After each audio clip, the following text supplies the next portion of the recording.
It's almost like we look around, we see the state of the world, we see the wickedness, we see the depravity, but we also see the temptations. Even as saints, even as disciples, followers of Jesus Christ, who is supposed to live a certain way, not according to the world standards, but according to something higher that God calls us to. But when we see these temptations um, to sin, sometimes these temptations look so enticing, and we ask ourselves, Lord, why is there all this wickedness? Why is there these temptations that are so tempting? And we find ourselves realizing that God came for people that were wicked. God came for people that were wrapped up in a life of sin. And now you're faced as a Christian, as a believer, as a disciple with this.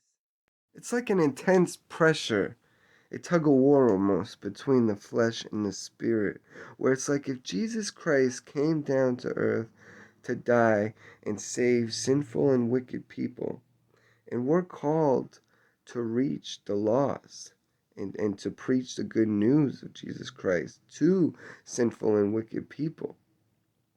We can be sometimes faced with these practices taking place that we used to take part in. And now it almost becomes like a temptation to return to the old ways of the man before the new creation in Christ.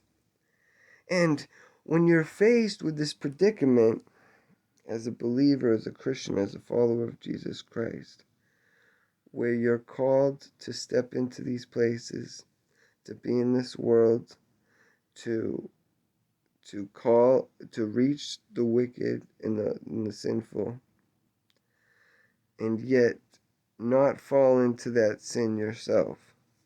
It can sometimes be a difficult thing. But praise Jesus Christ that we have the victory.